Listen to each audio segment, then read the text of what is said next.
नमो वज्रायाणं नमो लोये शविशां। मंगलम भगवान वीरो मंगलम गौतमो गणी मंगलम कुंद कुंदाद्यो जैन धर्मोस्तु मंगलम।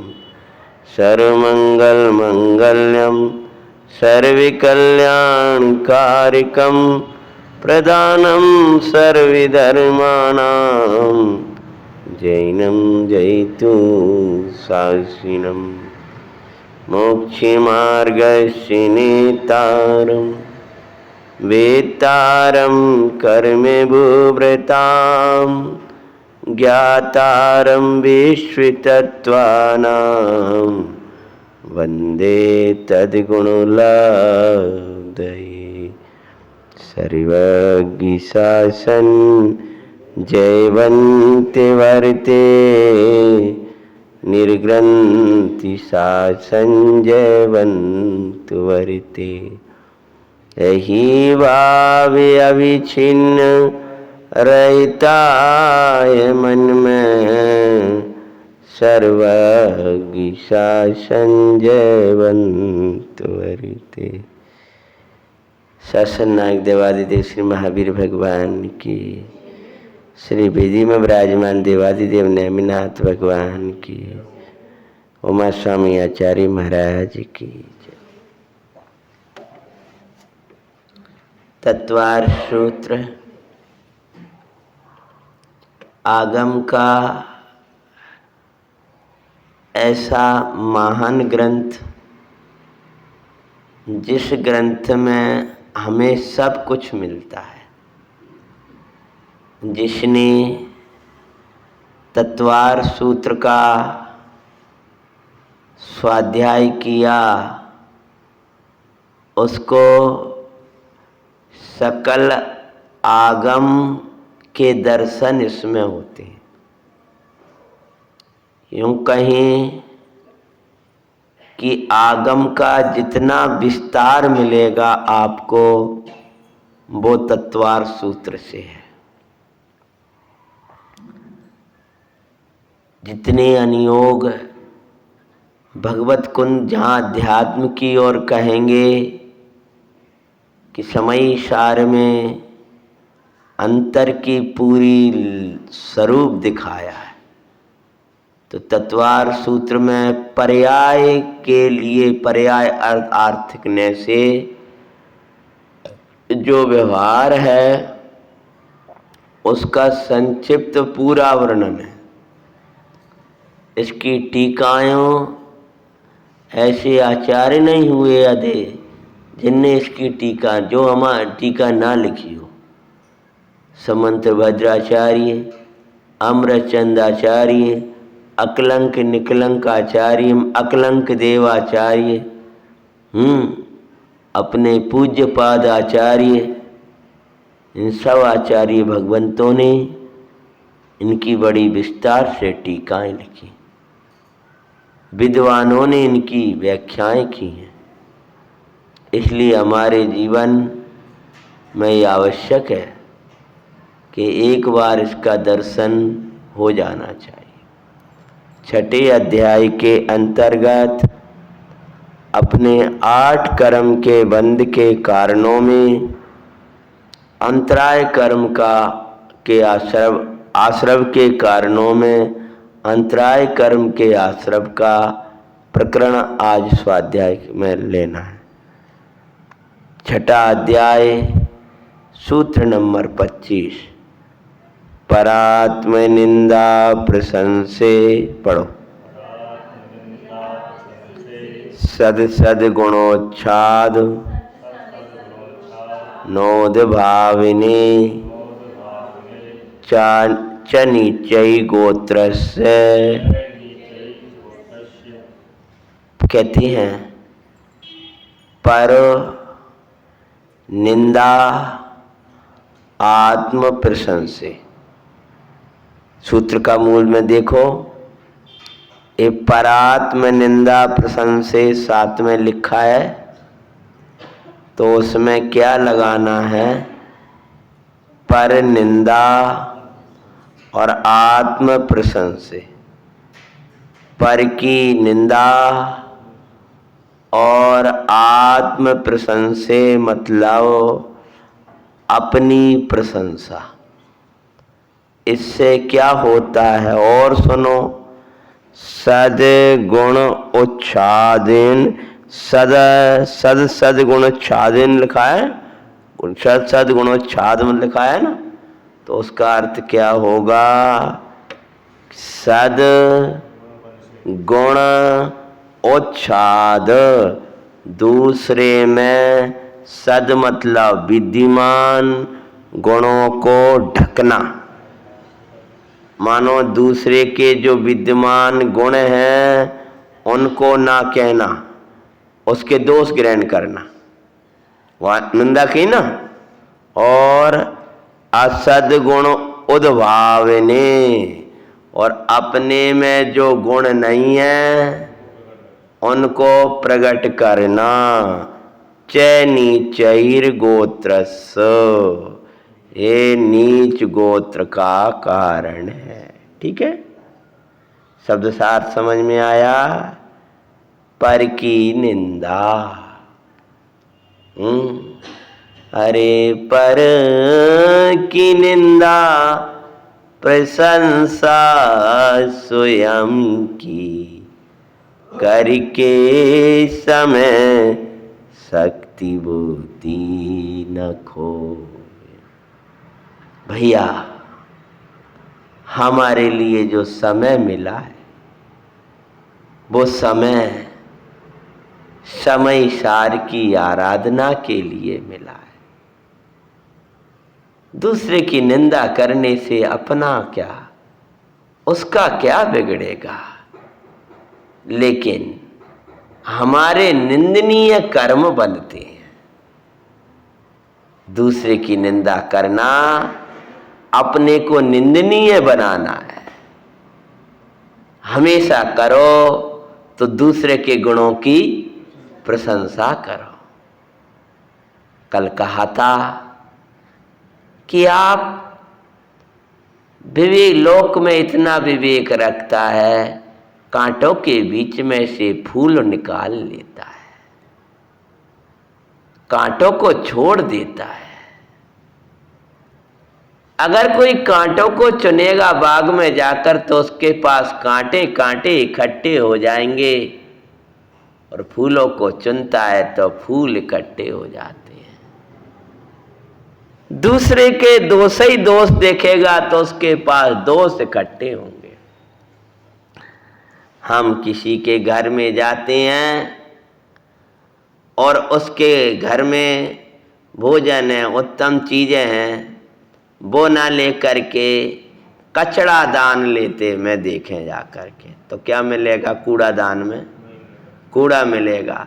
तो जहाँ जाओगे सबके घर का कूड़ा इकट्ठा करोगे। ऐसे ही आचार्य भगवान कहते हैं, दूसरे के अंदर देख, ओदिक भाव में मत देखो, उसके दुर्गुणों को मत ग्रहण करो, सद्गुणों को ग्रहण करो। दोषवादी में मौन रही, नित्य पुण्य पुरुष गुण निषेधिन गाय। दोष के कथन में मैं मौन रहूं और पुण्यवान पुरुषों के कथनों की मैं महिमा करूं। तो कहते हैं नीचैर गोत्र से, ये नीच गोत्र का कारण है, यानी ये तुमको नीच बनाने वाला है। नीच गोत्र में जब जाएगा तब जाएगा, अभी ही नीच हो जाता है। जो खुद ही दूसरे अपनी प्रशंसा करता हुआ नजर आता है, समझो कहेंगे उसकी कौन सुनता है। एक आध बार कोई सुन भी लेगा, दूसरी बार यही सोचेगा, बेई बातें करेगा। दूसरे की मैं ऐसा और वे ऐसे खराब, मैं ऐसा अच्छा और वे ऐसे। तो इससे क्या होगा भाई? तेरे कर्म का बंध ही होगा। तो जिनको नीच गोत्र में ना जाना हो अथवा जिनको नीच ना होना हो, उनके लिए आचार्य भगवान कहते हैं कि हमेशा ये याद रखो कि दूसरों के गुणों की महिमा बखानो, अच्छाइयां देखो दूसरों की, बुराइयां किसी की मत देखो भाई। हमको तो अच्छा ही देखना है, क्योंकि पता है अंजन चोर को भी भगवान आत्मा देखने वाले मुनिराजों ने ही अंजन चोर को निरंजन बना दिया था। अंजन निरंजन कैसे हुआ? अंजन को निरंजन उनने बनाया जिनने अंजन के काल में उसको निरंजन देख लिया था। तो क्या हो भाई, और भी कारण बताएं यहाँ। ये तो इतना तो और समझ में आ गया कि आप दूसरे की निंदा और अपनी प्रशंसा, दूसरे के विद्यमान गुणों को क्या करना? ढाकना, और अपने में जो गुण नहीं है उनकी बखान करना। ये नीच गोत्र का आश्रम के कारण, यानी आपको नीचे अपूज्य पाद स्वामी कहते, नीच जात, मनुष्यादिक में नीच जात। और वैसे मैंने कल आपके सामने अर्थ किया था, एक इंद्री से लेकर के जो भी पंच इंद्री से त्रयंचादिक हैं, वे सब कौन है? नीच गोत्र। मानो उन आयुओं का आप बंद कर रहे हो। खोटी जात में आपको जाना पड़ेगा। अगर आप बचना चाहते हो ऐसी दशा से, तो आप हमेशा दूसरा उपाय बताएंगे, वो दूसरे सूत्र में बताएंगे, उच्च गोत्र का कारण। पूज्यपाद स्वामी ने भी कुछ कारण दिए हैं, उनका भी मैं यहां से बखान व्याख्या करता हूं। मूल सूत्र एक भैया आप ले लो, एक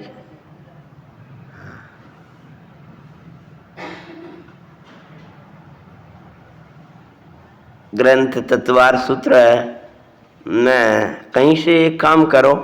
अब अगला अध्याय यदि चलाने का मेरा मानस बनेगा तो आप थोड़ा सा उसकी फोटो कॉपी करा लेना, तो सबके पास में रहा करे ना एक साथ, तो बड़ा अच्छा रहेगा। सुबह सुबह समय सार जी आ गए तो बढ़िया चलता है, अब विकल्प नहीं बनता। तो ये राहुल भैया निकाल लो वही वाला सूत्र, कल का आप तो पढ़े लिखे हो, देख लो, मेरे पास ग्रंथ है।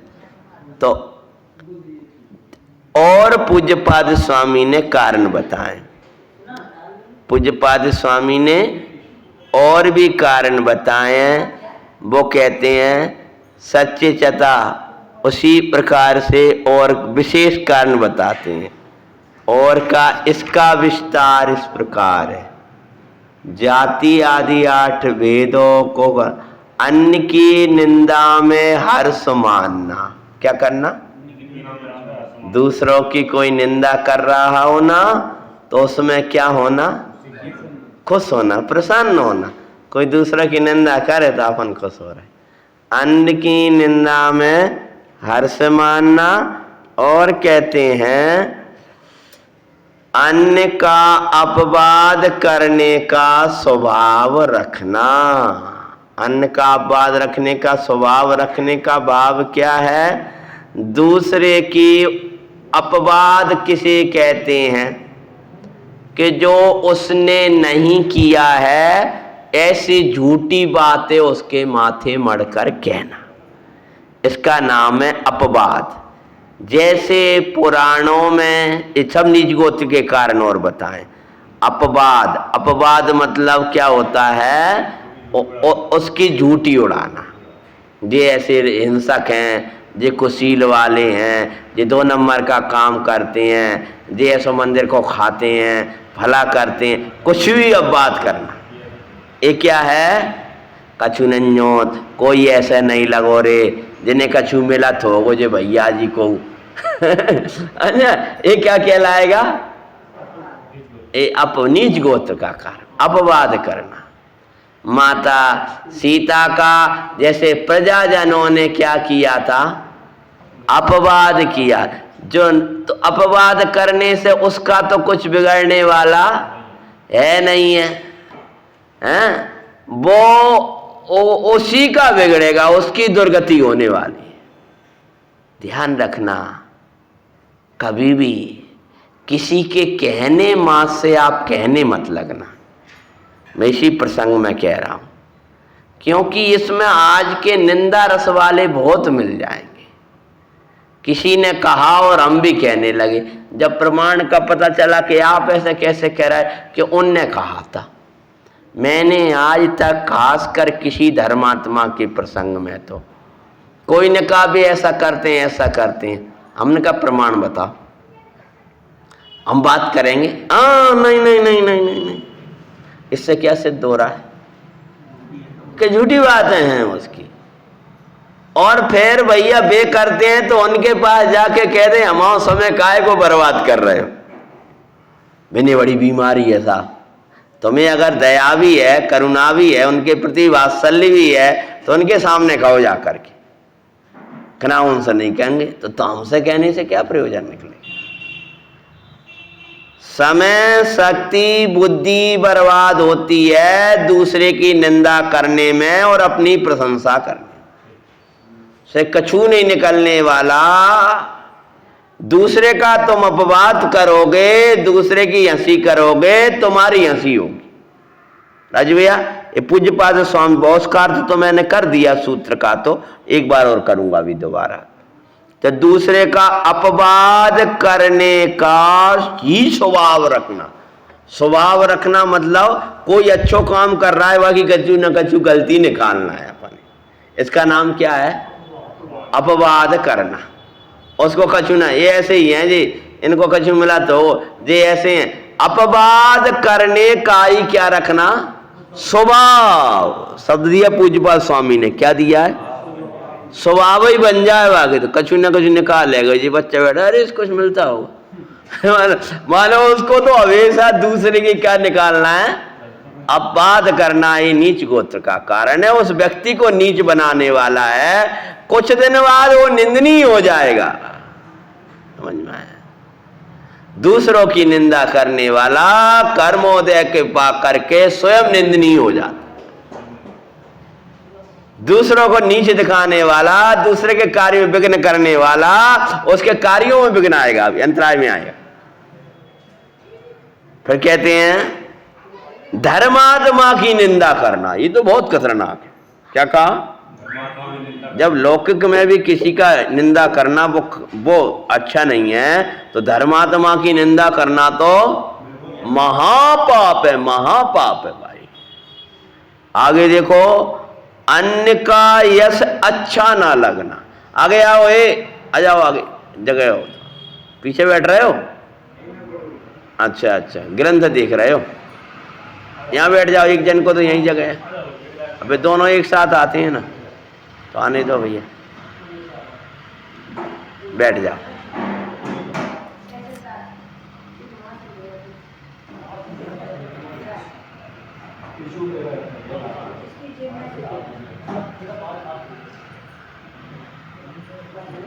कहते हैं देखो,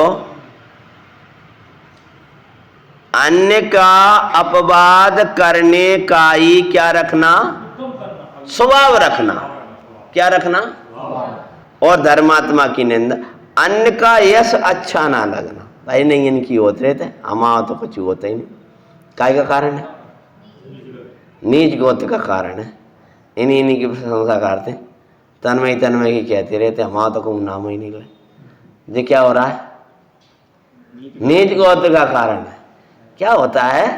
जाकी यश कीर्ति के उदय होता है ना, हम जैसे लोगों को तो ऐसा ही होता है। हम सोच साच के नहीं करें, वह के प्रति यश कीर्ति हो जो अच्छे कार्य करता है, उसके पुण्य का ऐसा आता है कि वो निकल जाते हैं। हम ऐसे नहीं कहते कि वो एकदम सोच साच के सोचता, वो निकल जाता है। समझ गया क्या ना? उसका बहुत पुण्य बढ़ जाता है ना पल्ले में, तो वो कहीं ना कहीं से वो निकल जाता है, झड़ जाता है। समझ गया क्या नहीं? लेकिन ध्यान रखना, क्या है, जब अपनी निंदा हो रही हो तब दो कर्म अपन ने बांध रखे हैं। अब सुनो, नहीं ज्यादा 2-4 लोग बैठ गए ना, समझ के आगे बच्चे जाए जिनके जीवन में जरूरी है।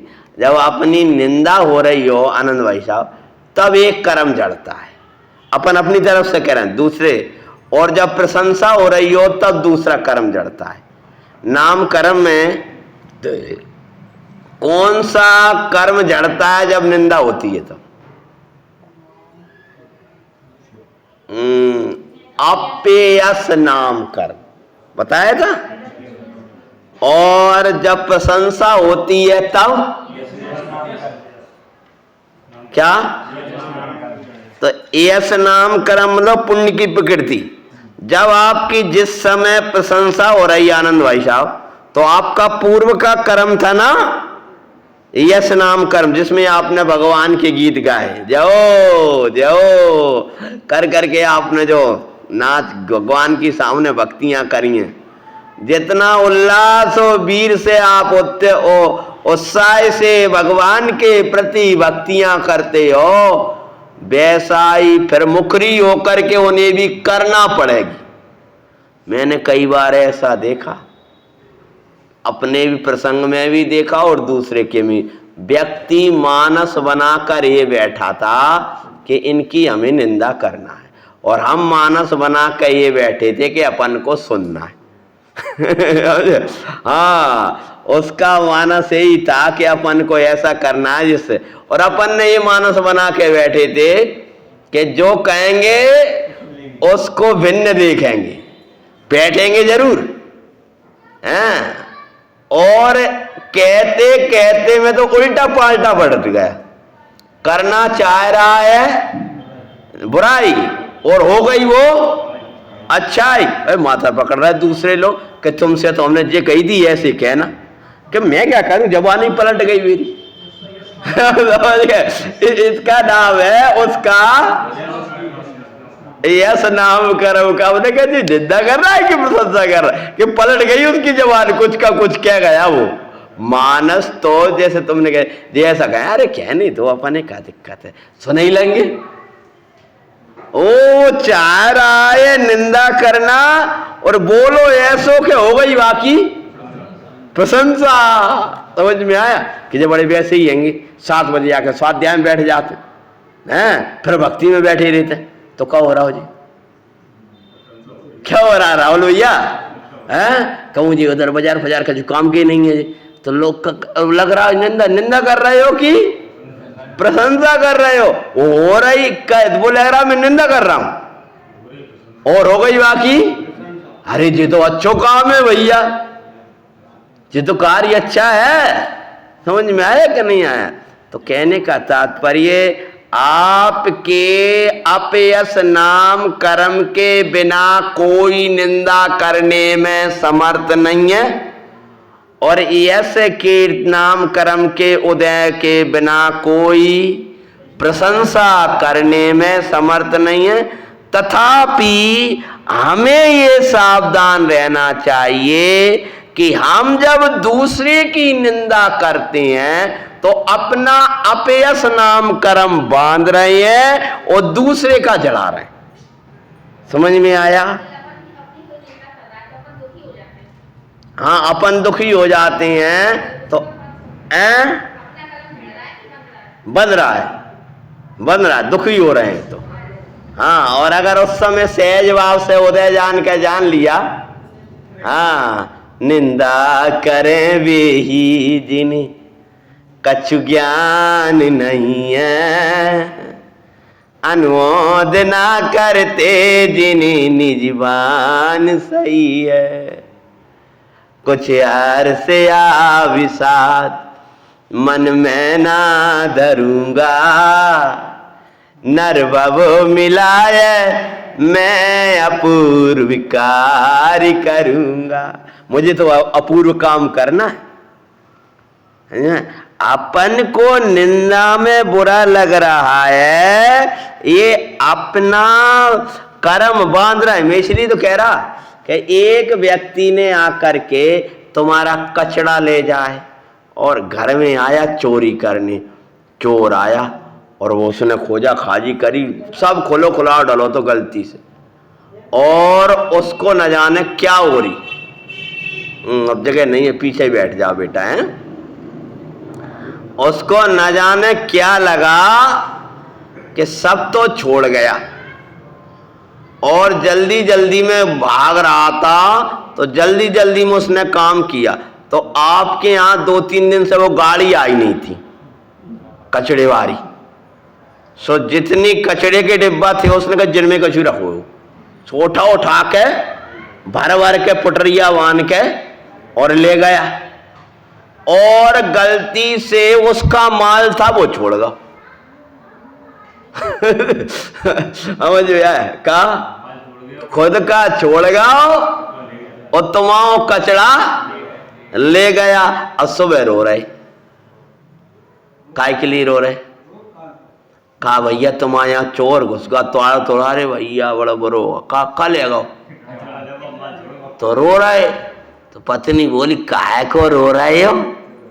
3 दिन से सड़ रहा हो तो वो कचरा डरो तो भैये तो ले गए। ऐसे जो सड़े कचड़े थे कर्मन के, न जाने कब के बांधे थे, हमने बाना चढ़ा दे। जब हम तपस्या करते तब जाकर कर्मन को काटते, उसने निंदा करके हमारा प्यास बढ़िया चढ़ा दो, बस खत्म खेल। इसलिए आपको दुख नहीं हो। समझ में आया? अब आपके लिए हमने ये कह दिया, जब आप ये करोगे, देखो ये 6ठा अध्याय मैंने कहा आपके जीवन का प्रयोग है। जो आप जिस जीवन को जीते हो, सुबह आओगे ना आप तो बिल्कुल मैं आत्मा वाली बात करता हूं। वहां तो फिर मुद्रबिंद पंडित जी और आते मांगीलाल पंडित जी साहब, तो भी और सूक्ष्म सूक्ष्म प्रश्न करते हैं, तो उससे मैं नीचे नहीं जा पाता। वो अंदर वाला कार्य है, लेकिन इसके बिना उसकी पात्रता नहीं हो पाती। समझ में आया? इसके बिना, वो आगम के बिना अध्यात्म खड़ा कहां होगा? तो समझ में आया? तो ये निंदा और प्रशंसा की बात आई। तो आचार्य भगवान कहते हैं धर्मात्माओं की निंदा, अन्य का यश अच्छा ना लगना, दूसरे की उन्नति यश एक क्या नहीं लगना अच्छा, ये सर्वार सिद्धि है। पूज्य पाद स्वामी का ग्रंथ है। समझ में आया? और गुरुओं का अपमान करना, नीच गोत्र, क्या बोल रहा है? उनकी बात ना मानना, उनके सामने भी कछुए हैं। गुरुओं का क्या करना? अपमान करना। देवसाद गुरु वाले तो नहीं हैं ही, वे तो हैं ही सो हैं, उनके तो अलौकिक ही है, लेकिन जिनसे हमने धर्म ज्ञान प्राप्त किया है उनका भी क्या करना? अपमान करना। अरे भैया, पद योग्य सम्मान ना कर पाओ तो अपमान तो मत करो। क्या बोले? जितना पद है, अयोग्य सम्मान नहीं कह रहे हम। अयोग्य सम्मान मतलब उनको पंच परमिष्टि या स्वादर अल्लाह वो भी अपमान, समझना? पद के योग्य, जितना उनका उपकार है, जितना उनका बहुमान है, उतना तो होना ही चाहिए। तो नीच गोत्र का कारण है काय का? गुरुओं का अपमान करना। और कहते हैं उनके दोष कहना। कौन के? इतना महान हो गए, गुरु का गुरु मत मानियो, श्रीमद जी ने लिखा है। उन्हीं के दोस्त क्या लगे? वे तो ऐसे ही हैं, आपका बता लगे हैं। उनसे विनय आदि रूप नहीं प्रवर्तना, नीच गोत्र का कर। तो ये नीच बना देगा। अरे ये रखो भैया, जो कुछ है गुरुओं का है, मेरा तो इसमें कुछ है नहीं है। ऐसी विनय भक्ति रखने वाला उच्चता को प्राप्त करता है। तो ये अपन ने नीच गोत्र के आश्रम का कारण पढ़ा 25 नंबर के सूत्र से। जय कुमार जी मिला? जय कुमार जी, तो क्या पढ़ा उसमें? प्रबल है। पढ़ो एक बार मूल सूत्र का अर्थ तो आप याद रखो। परात्म निंदा प्रशंसे, पढ़ो। सद सद गुणोच्छाद नोद भाविनी च नीचैर गोत्रस्य, तुम्हें नीच गोत्र में ले जाएगा, तुम्हें नीच बना देगा। जहां उच्च गोत्र में अभी आप नीच गोत्र जैसे हो जाओगे, समझे। पर आत्म निंदा प्रशंसे, देखो मैं कोशिश कर, मैं बता रहा हूं, एक बार तो मैं बता चुका, आपको देखकर मेरे अंदर एक भाव आ रहा है, मैं मूल सूत्र से आपको अर्थ कराऊं। पर निंदा, पर के साथ में क्या लगाओ, निंदा के साथ में लगाओगे। हाँ, तो ग्रंथ अब सबके सामने आ गए। हाँ भाई साहब देखो, तत्काल गए, उन्हें लगा सबके पास ग्रंथ होना चाहिए, अपना गुण करके गए हैं। ये क्या हो गया, वैयावर्ती हो गई ना, क्या हो गया। हाँ, प्रवचन वात्सल। और बताओ अब मैं तो कह रहा हूँ, मैं कोई वारस बना के नहीं बैठता हूँ, कुछ भी है वो दे दे। प्रवचन भक्ति तो ठीक ही है। और बताओ, बुला रहे हो तुम मुझे, मैंने भूल जाऊं कम से उस समय। हाँ, कौन, 4 दानों में ज्ञान दान। पता है, प्रथमाने में ऐसी कथा मिलती है, भाई साहब आनंद भाई साहब, प्रथमाने में ऐसी कथा मिलती है, हाँ, कि मुनि महाराज विराजमान थे जंगल में। चौथे काल की घटना है, इसलिए केवल ज्ञान की बात है। तो मुनिराज विराजमान थे, किसी शिष्य ने ला करके उन महाराज जी को, बड़े महाराज जी को ग्रंथ दिया। क्या दिया, ग्रंथ भेंट में दिया। तो वो ग्रंथ में बैठ दिया, तो दूसरे महाराज उस ग्रंथ को देखने लगे। अब ग्रंथ तो आया था एक ही, और आपको आज ही दिया है, नया एडिशन है, तो क्या भाव आएगा कि पहले मैं, इतना तो मंदता रहेगी कि मैं थोड़ा देख लूं, उसके बाद में आपको दे दूंगा। तो उनकी निगाह देखी उनने, आपको पढ़ने का भाव है, आपको स्वाध्याय का भाव है। उनका हाँ, तो निकाल लो। अरे नहीं, आप पहले देख लो। कि ना ना ना, आप देख लो, मुझे तो बहुत सा चिंतन कर लूंगा, आप कर लो, तब तक मैं तो बाद में कर। तो इनको उन्होंने उनको वो ग्रंथ दिया, और वे उसका स्वाध्याय करने लगे, और ये ध्यान करने लगे। और जो ध्यान किया, तो वो 6ठे में जो स्वाध्याय का विकल्प था, वो 7वें में चला गया, और चढ़ गए श्रेणी 8वां, 9वां, 10वां, 12वां, और केवल ज्ञान। समझ में आया, ज्ञान दान का फल क्या है, बोलो। हाँ, केवल ज्ञान। गुरु दीक्षित को ला करके एक दामोदर सेठ ने एक ग्रंथ दिया था, और कितने हो गए, बहुत बड़ा कार्य होता। एक कुमार जी को भाव आया, समय सार जी आ जा। श्रीमद जी ने, श्रीमद रायचंद जी, नाम सुना है भैया, सबने सुना होगा। श्रीमद रायचंद जी गांधी जी के गुरु जी, पढ़ना जीवनी में नाम। तो श्रीमद जी ने जब आगाज की वो संस्था थी, उम्र तो 32 साल में समाधि करके चले गए। तो उन्होंने कहा कि उस समय समय सार कितना, वहीं से निकला था आगाज से। जब सबसे पहले जयचंद जी छाबड़ा का जो समय सार है, वही गुरु जी को मिला था, स्वामी जी को वही मिला था। तो उन्होंने कहा, न जाना 1000 प्रति के कितनी प्रति।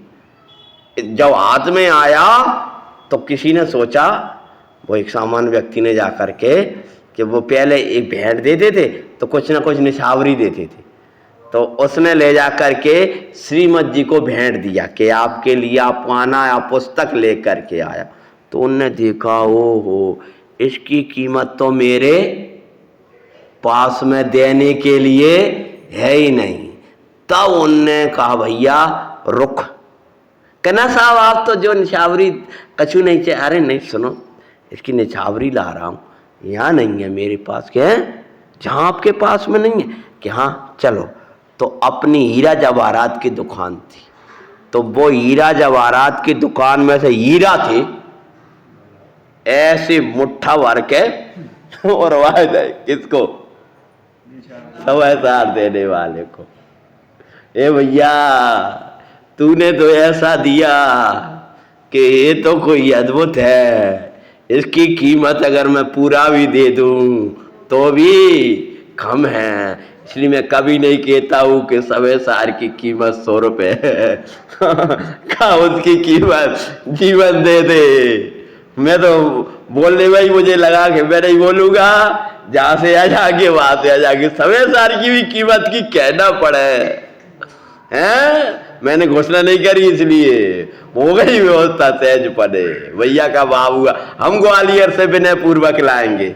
मेरा भाव था कि वो ग्रंथ हाथों आता है, हाथों आता है। अब इन्होंने डाल दिया, वो डला है, ऐसा हो रहा है, वो ये तो माँ भगवान है, भरत का भगवान है, भरत का जैन शासन है, पूरा जैन शासन है। जिन भगवान है, जिन मूर्ति में और जिन वाणी में कोई अंतर नहीं है। समझ में आया?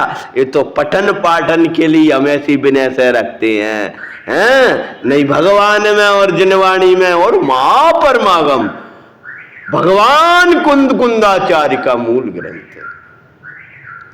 तो उनने जैसे ही मिला तो उनकी वो संस्था उस समय प्रयोग बना। उनने कहा 1000 छब्बाओ, साहब ये ग्रंथ लेगा कौन? तो उन्होंने कहा 1000 के कितने वो याद नहीं है, इतिहास देख लेना। उन्होंने कहा ये सब जाएंगे, और जिस दिन ये ग्रंथ पूरे चले जाएं उसी दिन समझना कि इनकी प्रभावना का काल आ गया। तो वो ग्रंथ श्रीमद जी के जाने के बाद लगभग 60-70 कितने वर्ष तक, पूरा डेट लिखिए, वो ऐसे ही रहे। लेकिन जब सभा में चले, समझ में आया, और मेरे कहा अपने पास तो अभी उपलब्ध है नहीं है। बोले आकाश वालों से बोले इतने हैं, बोले जितने हैं पूरे भेज दो। स्वामी जी ने जब वो चलाया ना, तो बोले जितने हैं पूरे भेज दो। तो श्रीमद क्या क्या गए थे कि जिस दिन ये पूरा चला जाए उसी दिन ऐसा कोई पुरुष आ जाएगा जो पूरे जन जन तक के समय सार भिजवा देगा। समझ में आया? ये कोई विशुद्ध जीव जो होते हैं ना, उनके अंदर से ऐसा आने लगता है, भासने लगता है। अपन जी मंदिर का मैं सोचता ही नहीं था। बड़े पंडित जी बोले तुम बना करो, विकल्प मत करो, होगा, लोग जुड़ेंगे, आएंगे, तुम पे टेंशन नहीं आएंगी। धर्म प्रभावना में मत सोचो तुम्हारी आराधना का घात होगा, तुम्हारी आराधना की वृद्धि होगी। मुझे लगता था कि भैया इन विकल्पन में कहाँ ऐसा ना हो। बोले अच्छा होगा, महापुरुषों के अंदर से निकलता है। तो ये कहा भैया पर की निंदा नहीं करना। और क्या कहा, देखो आगे देखो, पर निंदा आत्म प्रशंसे, पर की निंदा करना और अपनी प्रशंसा करना। और बोलो सद गुण उच्छादन, मतलब क्या, दूसरे के अच्छे गुणों को ढक देना, और असद गुण उद्भावने। असद मतलब अपने में जो नहीं है उनको प्रकट करना। क्या है, चे दोनों नीच गोत्र से, क्या है, नीच गोत्र के कारण है। आनंद भाई समझ में आ गए?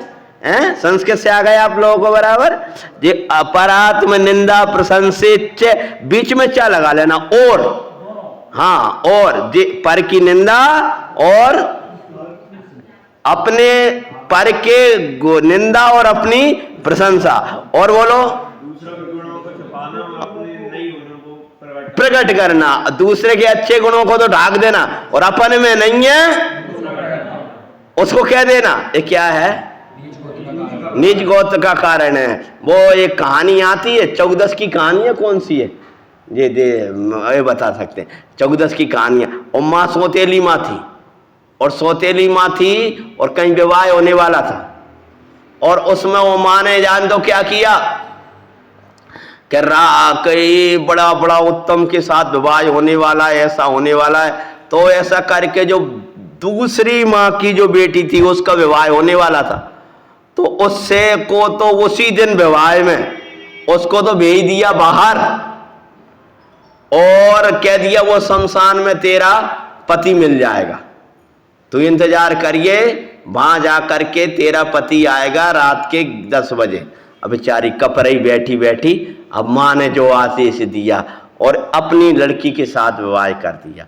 अब कोई नहीं आया, तो राजा आ गया। को आ गया? हाँ, राजा का राजकुमार। तब फिर वो राजा उसने समझी मेरा पति आ गया, और आंख बंद करके जो आ जाए सो, तो वो आगे जा करके कहा तो को मिल गया कि ये ग्वाला मिल गया। राजा ने कहा मैं ग्वाला हूं। हाँ चलो कोई बात नहीं पसंद। बाद में जब योग बना, बड़ी लंबी कहानी है हाँ, जब योग बना तब बोलते हैं कि वो तू अपने पति को पहचानती है?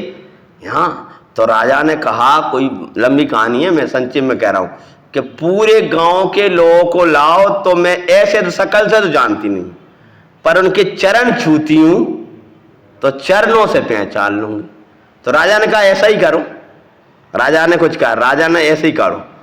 तो वो गांव के लोग जो भी आते गए, अब हमें जिस कहानी है वो देखती गई, और जैसे ही राजा आया नगर का, राजा का राजकुमार, और उसने चरण पकड़े, उसने कहा जय मेरा ग्वाला है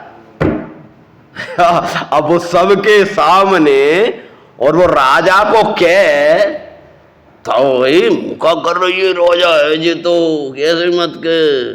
राजा बोले जय, ये बात सत्य है। तो क्या करना चाहा था जल्दी बताओ?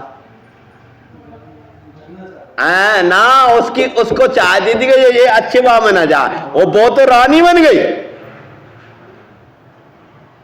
श्रीपाल को पटका था समुद्र के जहाज में, और वो तो वहां के जमाई बन गए। तो तुम्हारी निंदा करने से दूसरे का कुछ बिगड़ने वाला नहीं। कभी किसी के अच्छे कार्य में, धर्म कार्य में, भले कार्य में तो कभी अंतराय मत करना। अपन सोचने लगे इनको ऐसा कर ले, इनको बुला ले, इनको ऐसा कर ले, अरे तुम कुछ नहीं, हमेशा अनुमोदना करो।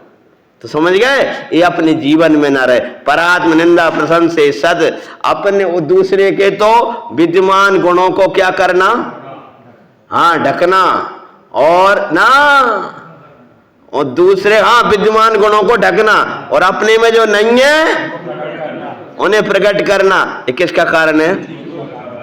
नीच गोत्र का कारण है। अब तद विपर्यो क्या है? अगला सूत्र क्या है? उससे विपरीत। खत्म। उससे विपरीत मतलब क्या है? अरे जो कहा उससे विपरीत अर्थात क्या? दूसरे की प्रशंसा और अपनी निंदा करे। तो भैया हम का है काम कि गणधर भगवान कहते हैं कहां तो केवल ज्ञानी और कहां हम अपनी निंदा। नीचे ही वृत्ते हैं, क्या करना? नीचैर वृत्ते नो से को च उत्तर से सूत्र पढ़वाते। तद विपर्ययु नीचैर वृत्ते नोत्से कौ चौत्र से कठिन है का बिगड़ने वाला कहाँ है? वे अगला है बेटा, वो अगला है जब एक साथ मिलेगा दो के दो। हाँ तो अब है कि वो तो सूत्र तो बड़े छोटे छोटे हैं, तो मुझे लगा था एक साथ हो जाएंगे सब, लेकिन भाव बड़ो गंभीर। एक एक सूत्र की 10-10 पेज की व्याख्याएं हैं राजू भैया। अकलंक देवाचार्य महाराज ने एक सूत्र को 10 पेज में व्याख्या लिखी, 50-50 पेज की ऐसी व्याख्याएं। तद विपर्यो मतलब उससे विपरीत। और क्या? नीचे ही वृत्ति, हमें नम्र वृत्ति रखना। और उससे कहूं मतलब क्या? जो अपने पास है उसकी बखान ना करना, मद ना करना, अपितु उसको गुरुओं को भेंट करना। च उत्तरस्य का है, उत्तरस्य मतलब उच्च गोत्र का कारण है। अपनी प्रशंसा, अपनी निंदा और दूसरों की क्या करना, ये किसका कारण है, उच्च गोत्र का। और अपनी, बोलो भैया, उपयोग स्थूल हो गया हमारा खुद का ही। क्या करना, अपनी प्रशंसा और दूसरों की निंदा, और नीच का और उच्च का क्या कारण है, हाँ, अपनी निंदा करना, अपने पर्याय के गुणों की निंदा और दूसरों की क्या करना। थोड़ी सी कहानी बढ़ा दें, हैं, हो गए। पहला सूत्र है, अरे भैया इतने जल्दी नहीं होगा, वो दान लाभ भोग भोग वीर 5 बताएंगे कहाँ है। फिर तुम्हें जो अगला सूत्र जो आने वाला इसका भी अभी लेंगे, अभी तो पूज्यपाद स्वामी की टीका पढ़ी नहीं मैंने। हाँ, उच्च मैं अभी सुन लो पहले तो, उसमें क्या कहेंगे जो अगला, आप देखे तो हमारा काम अटक रहा है, हमारा काम अटक रहा हो, जिन्हें रोक दो। अभी लाभ मिलने वाला था, वो चारे अड़ोला लगा दो, अरोड़ा कोई नहीं लगा रहा हो। लाभ में, दान में, भोग में, खावे पीवे बैठे थे, इन्हें आकर डिस्टर्ब कर दो। समझ गए, जो कौन करता है ये, अंतराय। किस किस में, जो आपको लाभ मिलने वाला था वो नहीं मिल रहा, उसमें कौन कारण बनेगा, अंतराय। आपने भी विघ्न किया है। हाँ, वो अगला जो सूत्र है वो ये आने वाला है, वो जरूरी है उसकी व्याख्या सुनना।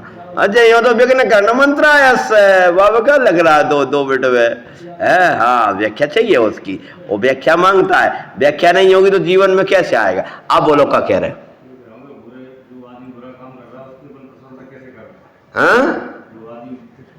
हाँ, तो भैया बाकी बुरा प्रशंसा नहीं कर सकते हो तो बाकी निंदा भी तो मत करो।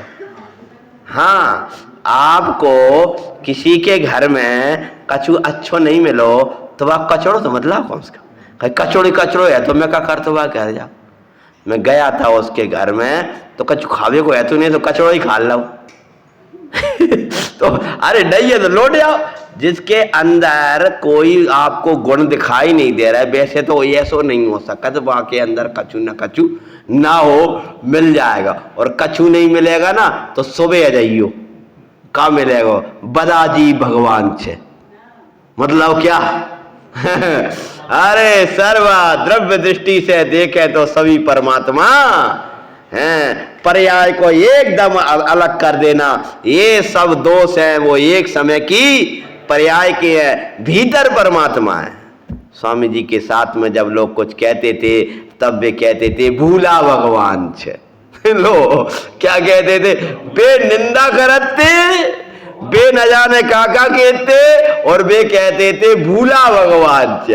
इतने तो शब्द लगा देते, क्या कह देते, आज भूला है लेकिन है तो भगवान है, पूर्ण है, परमात्मा है, वो बे न जाने काका कहते। और आप सुन लो हजारों प्रवचन उनके, कभी किसी की कोई निंदा करियो गद्दी से, अगर करते ना तो अभी तो बेबी बने। अब तो शब्द टू शब्द स्वाध्याय के ग्रंथ छप गए।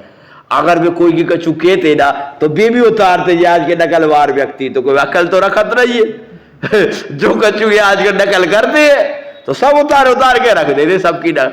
लेकिन इतने विघ्न आते रहे, इतने डिस्टर्ब होते रहे, जहां तो विषय के अलावा किसी की निंदा कोई करी हो तब बताओ।